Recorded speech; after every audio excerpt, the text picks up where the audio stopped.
amigos míos, esta noche haremos una revisión histórica de lo que ha sido uno de los últimos procesos cubanos desde 1959 en adelante con los hermanos Castro en el poder, Juan Andrés Alfate. ¿Por qué? A ver, todo tiene que ver porque esto vuelve a estar en la palestra a fines del año pasado, cuando existe este proceso de reconciliación entre Estados Unidos y la isla de Cuba, que en su idioma nativo de origen significa lugar grande. Para muchos esto ha sido completamente aplaudido, celebrado. Se abren las puertas para una gran cantidad de posibilidades luego de años, ¿qué digo años? Décadas. De absolutamente... ¿Pero se acaba la revolución? ¿Se acaba la revolución con esto? Ahí está la gran pregunta, porque fíjate, mientras algunos festejan, otros tienen un gran signo de interrogación dibujado en el rostro, preguntándose cuáles son las reales intenciones detrás de estos movimientos sociopolíticos, que algunos claramente van a salir ganando y otros a dudar, compañeros. A ver. Bueno, hay que entender obviamente que en algún momento, previo al 59, previo a la revolución, por supuesto, a Cuba se le consideraba como el patio trasero de Estados Unidos. El prostíbulo de Estados Unidos. De alguna manera. Hay que entender de que todo el gran comercio, o sea, las grandes empresas, los que Estados Unidos, Norteamérica, tenía invertido en Cuba, pasaba principalmente por la exportación de azúcar y también por los casinos y por las cadenas hoteleras. Sin embargo, amigos míos, también no esto quedaba ahí, porque empezaron ellos a colocar todos y cada uno de los presidentes, los primeros mandatarios de ese país, que fueran simpatizantes, más bien lamebotas de los gobiernos norteamericanos. Fulgencio Batista, uno de ellos. Fulgencio Batista, por supuesto, el hombre que fue absolutamente derrocado, el último, ¿cierto? Hasta que llegaron los hermanos Castro, que finalmente era un más que amigo, era un perro faldero de los norteamericanos, absolutamente. Bueno, fíjense que había un problema. Supuestamente, siendo que tenían todo el apoyo de Estados Unidos, hay que entender que si bien era un país que acusaba, digamos, cierto estado de libertad, pero con un modelo de carácter un poquito más socialista, digamos, buscando la igualdad, finalmente el desequilibrio era lo que primaba en este país. Había un alto grado de pobreza, pero repartido en todos los estratos que te puedas imaginar. También había desigualdad respecto a la educación, cosa que hoy día está absolutamente zanjado. Hasta la persona más humilde de la isla de Cuba, digamos, es un profesional de tomo y lomo. Y así fue como comenzaron a ocurrir una serie de encontrones hasta que finalmente Fidel Castro decide dar un golpe maestro. Esa es una visión súper polarizada, de hecho, en algún momento. Se duda mucho de esa versión. Yo que estuve en Cuba hace muy poco, traté de hablar lo que más pude con mucha gente de distintos ámbitos y algunos me decían, sí, esta isla es una maravilla, aquí hay igualdad, aquí somos pobres, pero es una pobreza pareja y todos tenemos acceso a la educación y a la salud. ¿Y no? Y hay otros que me decían, esto es una mentira. Aquí tú vas a un consultorio y tienes un gran médico, un tipo que se ha preparado muchísimo, pero que no tiene una dipirona, no tiene una aspirina para darte, no tiene herramientas. Make Santa María, pero eso te quiero escuchar ahora. No es culpa de la revolución cubana, eso es culpa justamente del bloqueo económico que hay, que no deja entrar ni vacunas, ni medicina. Pero espérate, sácame una duda, ¿el bloqueo afecta solo al comercio entre Norteamérica, Estados Unidos y Cuba? Cariño. Porque Canadá está muy presente, porque Europa está muy presente en la isla también. Pero tú sabes que todas aquellas embarcaciones que vayan a Cuba a llevarnos alimentos no pueden zarpar, no pueden anclarse en las costas de Estados Unidos. Claro, tienen que llegar directo. Después de 6 meses. No, los castigan. Ese es el bloqueo económico, es justamente eso, cortar las relaciones comerciales con Cuba. Nosotros, para poder alimentarnos, tú decías, lugar grande, pero en realidad somos una isla. Dependíamos mucho del sistema socialista, que ya se cayó. Sí, claro, el 91 vino una crisis gigante en Cuba. De la caña de azúcar, que también se cayó, eso ya no sirve. Lo único que nos sustenta a nosotros como país actualmente es el turismo. Pero además también nos ponen problemas en Estados Unidos. Tú sabías que los cubanos no podemos viajar y mucha gente no puede viajar directo de Estados Unidos a Cuba. Ahora, tienes que ir por un tercer país. ¿Tú crees que la revolución es algo equitativo o tú consideras que lo que se vive en Cuba es una dictadura, por ejemplo? Lo que pasa es que depende. Hay muchas veces gente que lo ve como dictadura, como mucha gente ve pero tú, dictadura. Como cubana, que saliste, que estás en Chile, que has visto cómo opera una democracia, digamos democracia, sí, digamos, democracia. A ver, si le llamas dictadura porque hay un mismo gobierno que se ha mantenido durante tantos años, sí, puede ser dictadura. Pero sí existe la libertad de expresión, a pesar de que hay muchos que dicen que no, sí se respeta. Y la pobreza de Cuba no es por la revolución cubana. Claro, es una manera de torcernos la mano. Que nosotros nos declaremos, no, ya la revolución, ahora vamos a comerciar con usted. Es doblarnos la mano, que es lo que ha querido Estados Unidos durante todo este tiempo. Ahora, maestra, aprovecho también de preguntarle, porque fíjese que en el año 1957, luego que Fidel Castro Castro con 80 combatientes se juntan en este bosque de Sierra Madre y comienzan a planear... Exacto, el 56, claro, tirando por el 57, y deciden hacer esta gran avanzada, tratando de conseguir obviamente el apoyo de todo el pueblo, lo que costó un buen rato, hay que decirlo, hasta que logran sacar a Batista, que finalmente exiliado a República Dominicana. Pero ojo que lo tenían, porque cuando ellos se van exiliados a México y vuelven en el Granma, ¿verdad? Ahí los acribillan a todos y quedan muy pocos que fueron salvados justamente por los campesinos. Absolutamente. Por la gente. Fueron los que salvaron. Que ya a esa altura, digamos, habían alzado las armas, por supuesto, y sus puños izquierdos en alto para erradicar, digamos, toda esta anomalía de desequilibrio socioeconómico que se estaba dando en Cuba.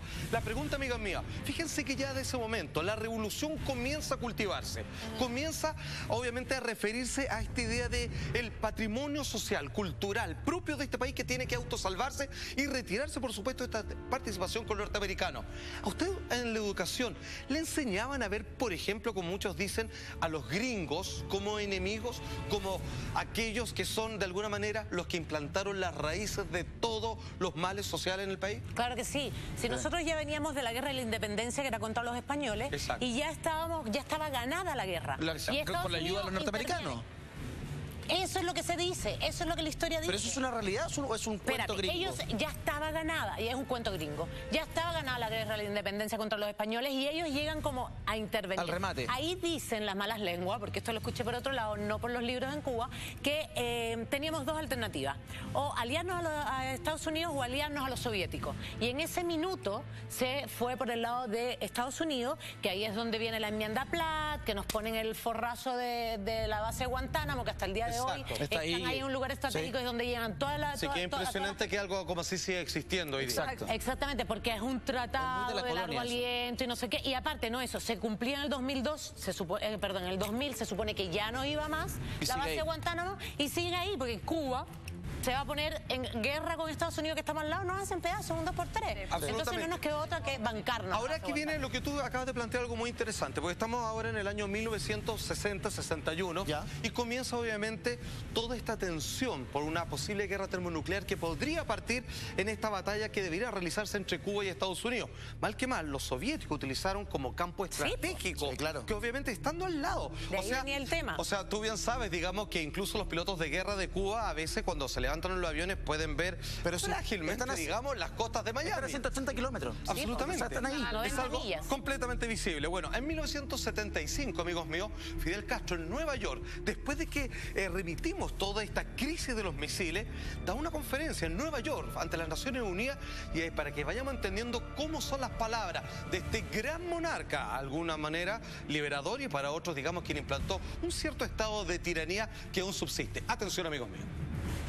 Desaparezca la filosofía del despojo y habrá desaparecido la filosofía de la guerra. Desaparezcan las colonias, desaparezca la explotación de los países por los monopolios, y entonces la humanidad habrá alcanzado una verdadera etapa de progreso. El hombre tiene una capacidad de convocatoria y de oratoria realmente impresionante. El hombre es un emplazamiento respecto a qué tipo de vida estamos llevando los seres humanos, cómo funcionan estos sistemas de opresión respecto a los más poderosos con aquellos que quieren surgir o que sencillamente tienen ideas diferentes o que por la existencia de los grandes y ricos y poderosos ellos no pueden finalmente hacer un gobierno como les corresponde y a su propia medida. De todas formas, a mí me parece que Fidel es un caudillo que emerge en un contexto de Guerra Fría y que no habría tenido la misma cabida, la misma resonancia en los tiempos de hoy. Me parece que un personaje como Fidel, que es capaz de conducir un país a lo que llevó a Cuba, nos guste o no nos guste, no existiría en el día de hoy. O sea, solo el contexto de la Guerra Fría permite que surja un Fidel Castro. Si no, sería por supuesto, porque el mundo se polariza. Finalmente se construyen estos héroes de carácter incluso mitológico, más allá de sus buenas intenciones, porque hay un enemigo potente. Digamos, esto se convierte en una actitud legendaria, histórica. Ahora, tú que bien decías, amigos míos, que si bien este discurso no podría funcionar hoy en día, tú que estuviste hace poco vacacionando ahí, ese discurso a algunos todavía les sigue rimando y a otros probablemente por ciertas cosas que podemos ver en las distintas ciudades, ¿cierto? Como más turístico Varadero o en la propia Habana, algunos claramente se lavan las manos de la revolución y dicen aquí hay corrupción, por ejemplo. Mira, de partida la gente tiene miedo a hablar. la gente no le habla a un turista tan abiertamente de lo que le pasa o lo que necesita. Hablé con gente que me decía, aquí no existe oposición, aquí no se habla, nadie puede hablar en contra de los Castro, ni de Raúl, ni menos de Fidel. E incluso hubo gente que me habló que me decía, compadre, porque íbamos en el auto, en un taxi, en un Lada, que son muy comunes, y de pronto adelante se nos pone un Audi. Un Audi. Un Audi con patente cubana. Entonces digo, ¿cómo es posible? Entonces le digo al taxista, amigo, acere que volá. Le digo, ¿quién tiene un Audi en Cuba? Me dice, bueno, una era la gente de seguridad. No, ¿qué hace la gente de seguridad? Un pelotudo que trabaja en Chile. Compadre, y me dice, ¿sabes qué? Aquí hay una desigualdad gigantesca. Muy pocos tienen muchísimo y la gran mayoría está sumida en la ignorancia y en... ¿Pero quiénes son los que tienen muchísimo? ¿Te explicó quiénes son los que tienen muchísimo? Yo le dije, ¿quiénes tienen? Y en un principio me tiré por el desvío y me dice, los artesanos. Y yo, espera. No, perdón, los artesanos tienen mucho. Y me dice, lo que pasa es que aquí en Cuba habían licencias para hacer artesanía. Sí, y en Varadero, muy poca gente tenía esa licencia. Después, esto se abrió. Pero compadre, después me dice, pero el hijo de Fidel Jr. es multimillonario. Y todos aquí en Cuba lo sabemos. Mira, a ver, discúlpame, yo no puedo hablar de lo que no sé. En Cuba. Yo no puedo hablar de lo que no sé, pero sí te puedo decir que yo estuve en casa de familiares de Fidel Castro y viven normal como viven los médicos, como viven la gente que tiene una situación normal. Sería como clase media alta acá. Una situación buena. No, qué buena. Allá no hay clases altas, ni bajas, ni medianas. Allá no existen las clases sociales. Allá todos somos iguales, uno tiene más posibilidades porque, no sé, porque el padre es diplomático, que los diplomáticos son los que pueden, los artistas, los deportistas, los grandes deportistas, esos sí tienen grandes beneficios. Y eso toda la vida ha sido así en Cuba. Pero ¿qué pasa cuando tú vas a Cuba? El cubano se acostumbró a que cuando yo te lloro miseria a ti, tú me dejas tus zapatos, tu chaqueta, la cámara de fotos. No, eso era antes, el cepillo de dientes, la pasta y todo, eso era antes. Me lo pidieron. Ahora ya estamos más vivos, ahora ya no te pedimos eso. Ahora te pedimos y te lloramos una miseria tremenda. Yo no voy a justificar, y yo estoy viviendo en Chile hace 20 años, señores, y sé que por Twitter me van a matar y me importa un carajo porque esta es mi historia y es mi verdad. Obvio. Claro. Pero en Cuba hay una gran carencia, es cierto. Hay una gran necesidad, es cierto, pero pobreza hay en Chile y pobreza hay en muchos lugares donde lamentablemente realmente se mueren los niños de hambre, se mueren los niños porque no tienen un medicamento, se muere la gente de es verdad. Sí. Entonces, Es en una realidad Cuba, latinoamericana. a lo mejor hay una dipirona. Espérate, un segundito, solo para cerrar. En Cuba a lo mejor hay una dipirona, pero tú llegas sangrando o llegas con algún infarto y nadie te está preguntando de qué clase social eres, cuánta plata tienes y cuánto me vas a dejar. Te meto y te doy la única clases sociales, pero perdóname, May, yo vi las noticias, me senté a ver las noticias en el hotel. ¿Sí? Pum, 8 de la noche comienza la noticia y era volver a Chile en 1982. Cuando el noticiario era solo una versión, en donde presentaban una cuña de la jefa de la delegación cubana de las negociaciones con Estados Unidos y tenían una cuña de 8 minutos, compadre. Por supuesto. Entonces te contaban otro mundo. Pero fíjate, en favor de lo que me tocó vivir en Cuba, fíjate, yo hoy en día que tengo por ahí un departamento, una casa, fíjese que si yo lo pienso bien, esas casas no son mías. Si yo alguna vez dejo de pagar los conocidos, las contribuciones, eso me lo pueden quitar así sin ningún problema. Claro. Así que sin trabajo, por supuesto, no tengo cómo pagar, digamos, esa cantidad de dinero. Finalmente me doy cuenta que nunca fue mío. Sin embargo, vi un sistema de organización en Cuba que me llamó mucho la atención la primera vez que fui para un festival de cine. Y es que se ponen de acuerdo. Hay como una especie de aporte municipal, por así decirlo, y la gente dice, ya, ¿quién es el que más necesita la casa? Juanito. Todos le hacemos la casa a Juanito y todos se ponen, ¿está lista la casa, Juanito? Suya para siempre, de por vida. ¿Quién sigue? Pepito. Vamos todos en la casa de Pepito. Hay un sistema de comunidad que tiene bien claras las prioridades y lo que es de uno, poquito o nada, es de uno. Es de todos. Absolutamente. Y es de todos. Se comparte muy distinto ese es el problema. Lo que pasa es que lamentablemente... Y la pobreza cultural, ojo, ¿ah? Claro, lamentablemente somos un país así re chiquitito que quisimos jugar con grandes potencias, a los ideales, a los ideales, que no funcionó. Porque, ¿qué pasa en Cuba? Tú pones un cenicero en Cuba y tú dices, ese cenicero, queridos amigos, es de todos. Pero nadie lo limpia. ¿Cachai? Claro. Que no es lo mismo cuando tú tienes alguien destinado, que es el cenicero de alguien, que se preocupa por ese alguien.